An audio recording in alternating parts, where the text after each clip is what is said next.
part of Project 571, genetically engineered vampire created to destroy evil. What do you want? We need your help to kill a vampire. Malleus Maleficario. It was written by a witch. The first witch. Titania. That was a little snippet from The Witch's Hammer, the first film I ever solo directed, and it's just been remastered and re-released on Amazon. So if you like witches and vampires, then please do check it out. Anyway, let's get on with this week's episode. Hi, Jim here, and you're listening to the Honest Filmmaker podcast. This week, I'm talking to actress/filmmaker Melissa Center. Hi, Melissa. Hi. I've looked at your IMDb, and you've been in all these big shows, various different parts in all of them. Was it short films straight away, or did you do features first? What did you sort of cut your teeth on? So it was a little roundabout backwards. So the very first thing that I produced and had a stab at directing, and it was a more simple structure, was this web series. Mm-hmm. And then from there, I ended up collaborating with an acting colleague on a very short that if I recall correctly, I think we co-wrote and were in together, and then produced it was very small. We connected with a DP and we just all kind of co-created it. But that was just more like an exercise, honestly. And then my first project that I actually produced was a feature film. All right. Okay. So a very sweet micro-budget indie called All I Want. And I did not direct that, but it was my story, co-wrote it, I produced it, I was the lead actor in it. And then my West, who wrote it with me, ended up taking the director hat for that. Right. Okay. And then I went a step backwards and made a short after that. Yeah. And that I co-directed, starred in, produced. And then the next project was even a shorter short. So I went long to shorter. Getting shorter and shorter. Well, that's one way of going, I suppose. I directed and wrote that, but I did not act in that one. Right. Yeah. So then, that's a bit of a leap, producing a feature film. So producing your first micro-budget feature, what did you learn from that experience? What was that like? Oh my gosh. I learned so much because I was playing so many parts. I learned how to push way past my limits. I learned how to produce really in that project. I learned when it's important to kind of let go and trust the people around you as far as team. You can't control everything. Yeah. And because that can affect, your performance in certain areas. So I kind of learned to kind of release and trust the people around me. I learned that you can make something very special with just a little bit, so long as you're surrounded by people who are on the same page and in it for love. I learned that I'm kind of decent at this. And that it's a really magical, fulfilling, rich thing to have a concept in your mind and to fully bring it to fruition, and to see it materialize. Yeah, that is a good feeling when you've written something and you see it actually performed in front of you, or even like yourself, you're performing it. Yeah. I guess the thing that's interesting there that I hadn't considered is I've had to produce and direct. And I was only talking to a filmmaker the other day who was saying, oh, don't produce your own stuff that you direct because it's horrible because your mind's split and you're thinking about problems while you should be thinking about directing. And God, I don't know what that's like, trying to produce and then act, because when I'm producing, directing, at least I know when the camera's rolling, the problems kind of fade away and I can just sit back and enjoy it. But you're having to go action and then suddenly switch something else on and make sure you're performing properly. That doesn't sound like fun to me. That sounds stressful. So do you mind me asking, with the first feature, was that self-financed? Did you do Kickstarter? How did you get the money to make it? So I did an Indiegogo campaign for that film, and it was a combination actually of funds raised via Indiegogo, and then in that pursuit, I connected with 2 like angel investors who ensured that we had whatever we needed to produce and do post for the film. And that was actually very kind of like pivotal turning point for me, because I really didn't. I had raised money for my web series on Kickstarter, but this I was just kind of like, this has to happen. And I was throwing spaghetti to the wall a bit. I just didn't have a process. It was the worst. And I really never wanted to crowdfund again. So it was very pivotal in terms of like what not to do. And then I ended up having to learn how to do it better. And then now I like coach other people to do this work. Yes, I heard about that. Coaching people to crowdfund. So what I want to do is so that we can go through the process of crowdfunding, let's come up with an imaginary movie, right? And you tell me how I'm going to get this thing through on crowdfunding, how I'm going to raise the money on it. But my first question is, if you were to do a campaign now, is there a particular genre or type of film that you think, oh, that'd be a lot easier to get the money for? No. No, it's really? No, it's really not. It's not genre dependent. It's not even, it could be any story, any genre. I think it comes down to the filmmaker, her or him or themselves, being like fully committed and passionate and having to tell the story for a particular reason, whatever that reason is. And if that is communicated clearly, then people will rally around you. The difference with crowdfunding versus seeking investors is there's no return on the money, right? And so it's more of I need to kind of convince my community to be my patron, more so than I have to prove that this is a sellable film, in which case genre would be more important, right? Because you know that thrillers or horror films are typically easier to return the investment on than like a rom-com starring nobody of note.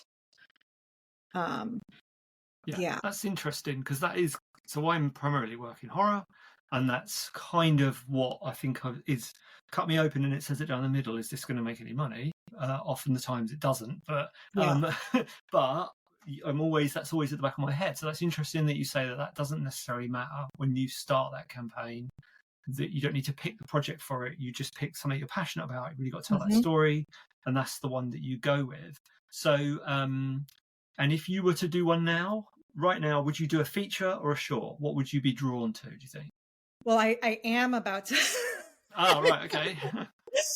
about to put together a project, my next film, and it's a short. Sure. Okay. And is there a sort of because it's the other one I was going to ask you, is there a sweet spot money wise that you think is easier to let's stick with a short then, so we're sticking with a short. What's the kind of best amount you should go for, do you think? I mean, short, or let's say micro budget feature, really. I mean, basically anywhere from $20,000 to $50,000, $60,000 is going to be the most achievable. It's not impossible to raise more. For a short, that doesn't clock as much, but you could do a like real micro feature for $100K. And that is achievable. It just takes a very robust amount of team around you and support. The reason being, contributions in the crowdfunding realm for story projects, the average contribution is about $50. And so that times how many contributions equals the $100K. That's quite a big reach that you need to achieve that. But let's say you're trying to raise $30,000 or $40,000. I'll do the quick math. Let's just say it's 35. You need 700 backers, to give you that average amount. Even that's, a lift, because you need to be able to reach even more, because not all of the people who you're going to reach out to will say yes, right? So you need to reach probably nearly over the course of a campaign, like 10,000 eyeballs or something. But it's more achievable than needing to reach 100,000 eyeballs. Yeah, definitely. And do you have a platform of choice for crowdfunding, or does it depend on the project? It kind of depends. Well, it depends on the project and it depends on the constitution of the artist, because they each have their different models. Okay. So I tend to gravitate towards platforms like Seed and Spark or Kickstarter that you have something to gain or lose. Versus, I did raise my first feature on Indiegogo, but it was a bit of a struggle. And I've found that it is easier for clients to kind of like underperform, since you basically keep what you raise. And so if you're almost there, but not quite, it's easy for people to be like, I'm good, versus if you're like, I'm not going to get any of this money unless I hit my goal, then it really causes you to move past your own limits, for your audience to really rally around you because there's something to gain or lose. So that sense of urgency, I think, helps people ultimately. So that's why I typically guide people in that direction. But there are instances where the filmmaker is like, no way. And it's just too much on their nervous system and they push back on me. And in which case it's like, great, we'll be successful, whichever we choose. Just know that it's up to you to kind of stick to that commitment. Yeah, definitely. Yeah, obviously I've never done crowdfunding myself. Yeah.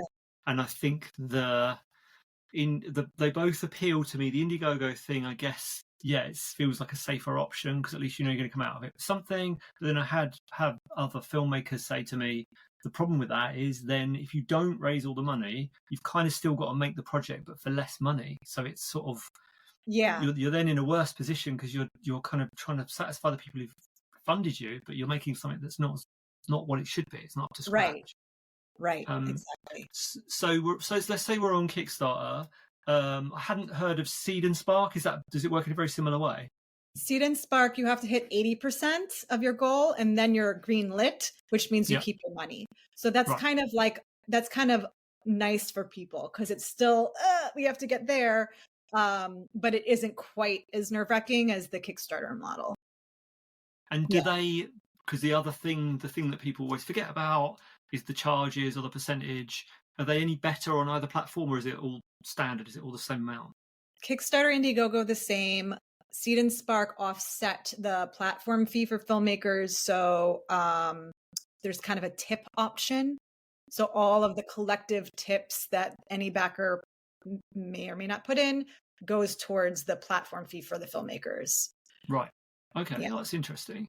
Yeah. But then I'm assuming, unless I'm completely out of the loop, don't know what I'm talking about, I'm assuming is Seed and Spark kind of a smaller platform, so maybe has less people already engaged with it? Or am I just making an assumption there? It is less of a global, it has less global awareness for sure. Kickstarter is just like wider known platform. It is more niche. It is specifically for storytellers, whereas Kickstarter is for storytellers and tech and innovation and puzzles and games and all the things.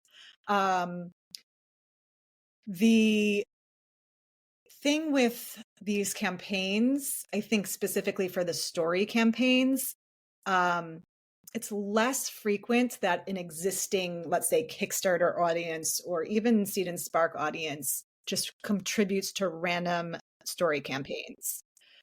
So it's kind of like your job to drive people to whichever you choose.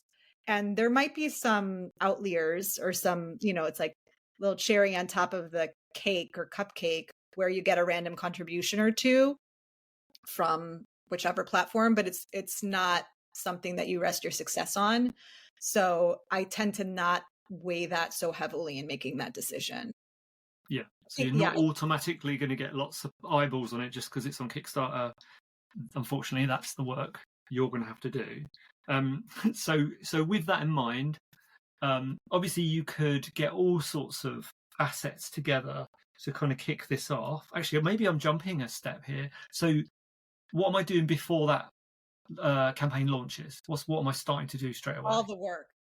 Oh God. Yeah, I think a common misconception is like you build a really beautiful page and pitch video and make dope perks and click go and your campaign's going to be a giant success. Even if you have like a social media following, like it's so much more than that. So typically when I'm working with a client, I'm prepping with them 90 days before launch. Right. Okay. It's interesting. Yeah. And is that, are you already connecting to an audience, or are you just prepping things for the campaign? So I am guiding them on the process. So I'm helping them start to plant seeds, and have at least some sort of audience with warmed eyeballs so that by the time they launch, then it makes sense. It's a lot of, so that those seeds are being planted, the communications are being prepped. That's really what takes the longest. The organization of contacts, the assembling of a team around you, and preparing communications in advance, so that by the time you click go, there is you have a plan to implement. There's a marketing cadence. So there's, specific messages that go out depending on who these contacts are. And there's a frequency over time. And you just have to have the kind of system set up in advance so that you're not trying to play catch up during the campaign, because there is also a momentum that needs to happen for it to be successful. Yeah. Carl, this sounds terrible. It sounds like my worst nightmare. Honestly, it does. I guess other filmmakers would have this. You would have a nightmare that you would do all this work, you'd press go, you get like $100, and then it would just sit there. And then this is me just working through in my head. Then I would have this, and I don't know if filmmakers get this, but I'd probably, the fight or flight or freeze. I think I'd have the freeze, because I'd be like, oh my God, I can't publicize this because everyone's going to see that I've only got $100. Yeah. So how do I push through that? Yeah. Well, honestly, I think if you don't know how to prepare, that could very well happen.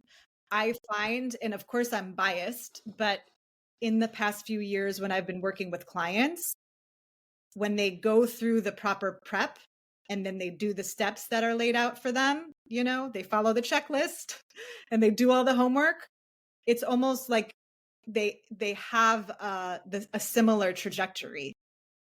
So it's very rare that any campaign that I've worked with, any client who I've worked with has failed. There's only been like 2 or 3 because they didn't really do the thing in full.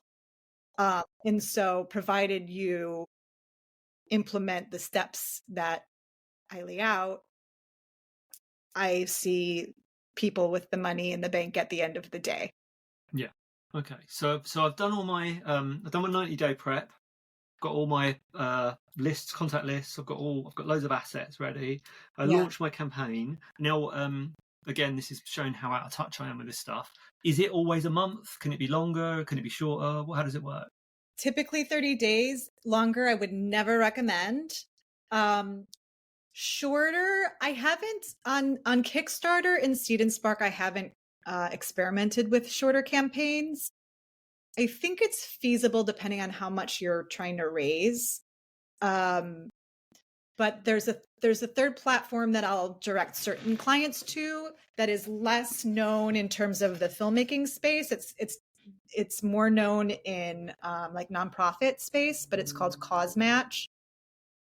And the model there, they typically excel with a week of soft launch and then like a 2 or 3 day campaign, and then it's over.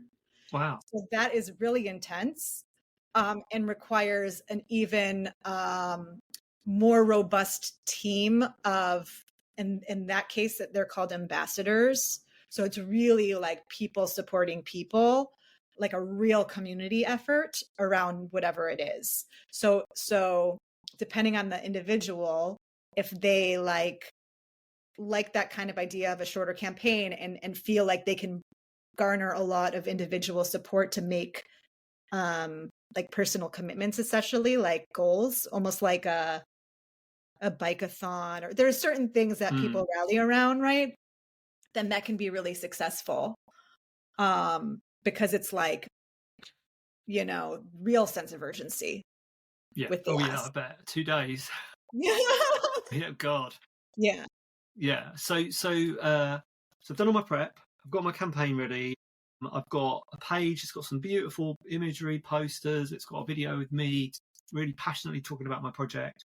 And it's got my perks on it. So perks, how important are they? Do they make a really big difference what you put in there? Are there certain ones you would advise people to definitely put in? Yeah, so there is a kind of flow in terms of the amounts that I do recommend that people just tend to gravitate towards. I would say don't do too many perks. 'Cause I've seen mistakes where it's just like, every $10, or it's just like too much. So that's not necessary. The majority of contributions actually don't end up wanting perks. They just want to support the thing. So people get really hung up on the perks, and it's really not make or break. I love to make the perks a part of the story, and have it be as an excuse for people to feel more connected to the story you're trying to tell, and to have it be kind of an offering of you expressing gratitude through what you give. Other mistakes I've seen are like a lot of physical goods, a lot of merch, which then you're putting the money into shipping and printing something versus in the movie. And so that's not worth that. So I do try to work with my clients to create something creative that is not as physically tangible necessarily, but will like add value, express appreciation and gratitude, and also like help continue to tell the story in creative ways. That's my sweet spot. Yeah. So you're talking about for example, I'm assuming you're talking about things like, oh, there's a character named after you, or there's something in the story that you can come up with something, or potentially something like that. Yeah. I'll give another example, because it was from the campaign that I kind of learned how to do this better. The turning point campaign for me. I had raised money on the Seed and Spark platform for a solo play that I wrote called Marrying Jake Gyllenhaal.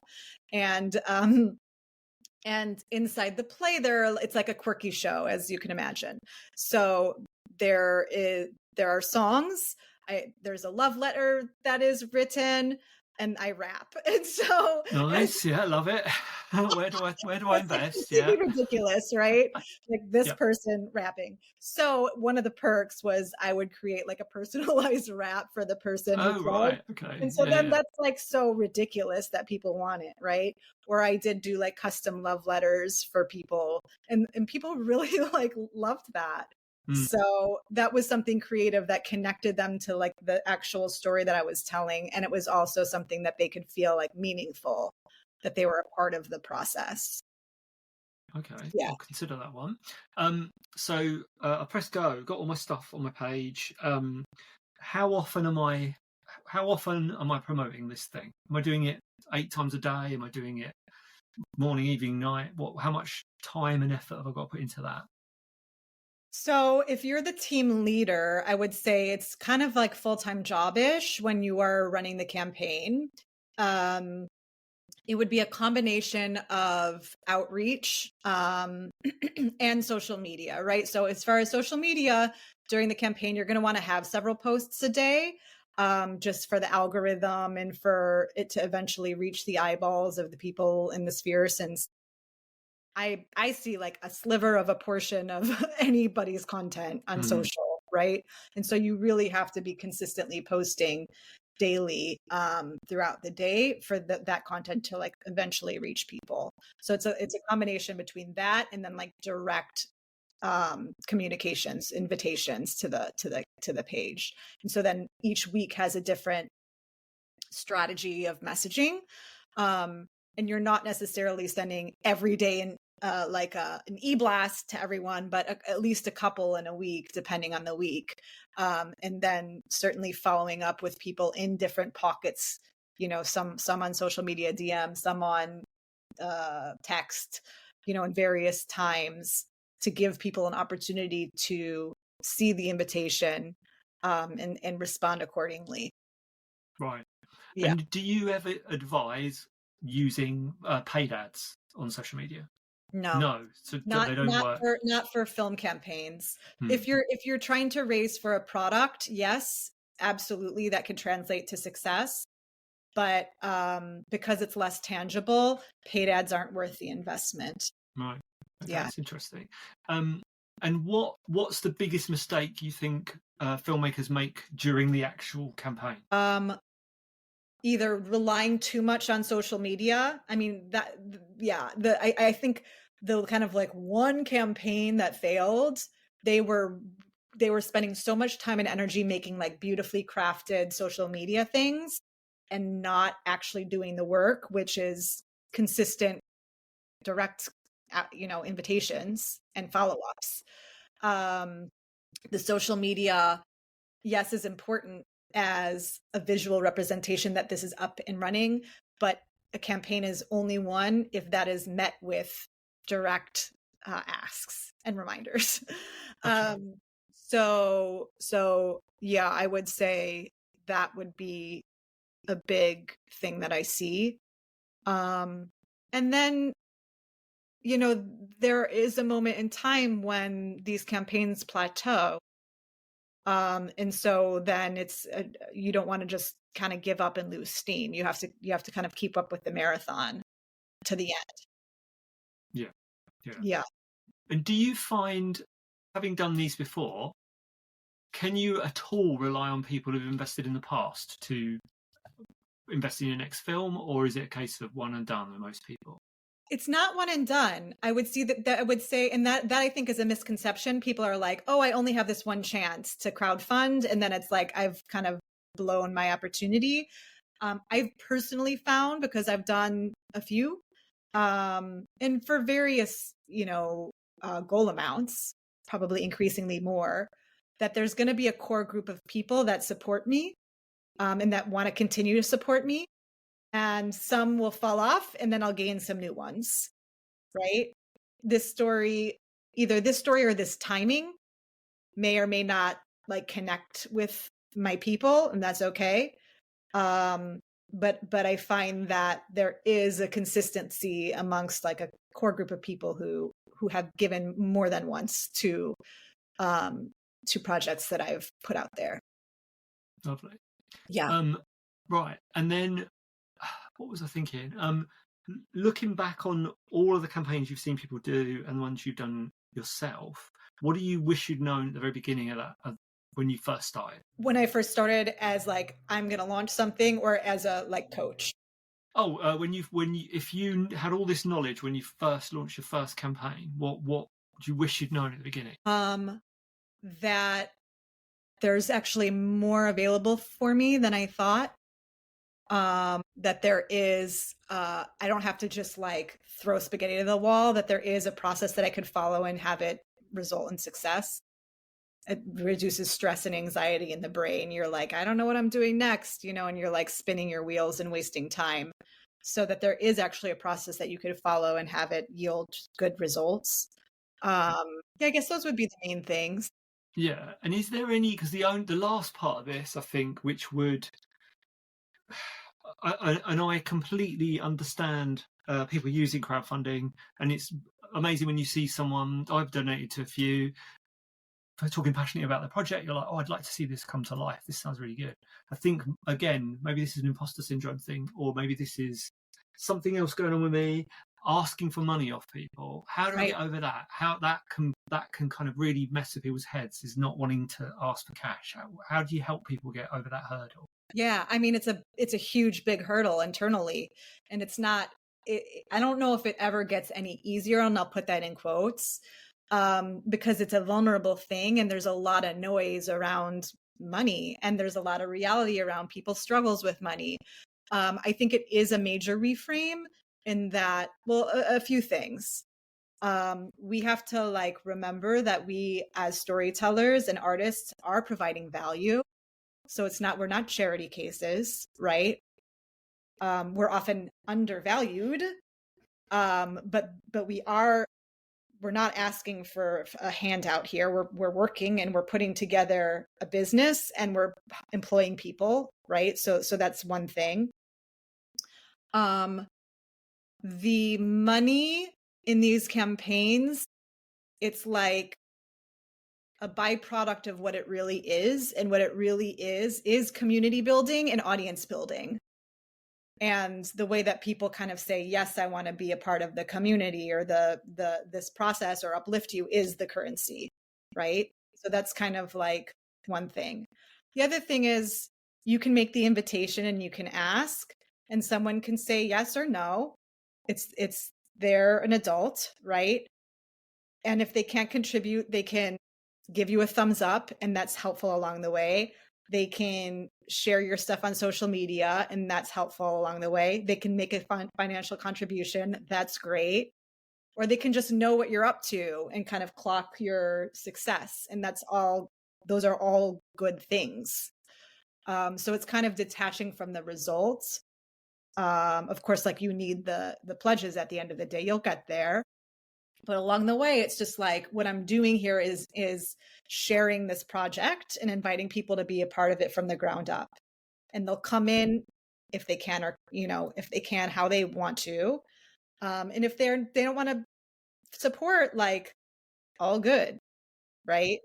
Maybe the next one, or it's just not the right time for them, and that's totally okay. I hope you found that useful. If you're interested in listening to another episode about crowdfunding, then check out my chat with MJ Dixon called How to Crowdfund Your Film. MJ's made a bunch of films all in this horror universe that he's created, and he's crowdfunded a lot. So he gives some sort of hard, honest truths about the process and tells us how he does it himself. See you on the next one.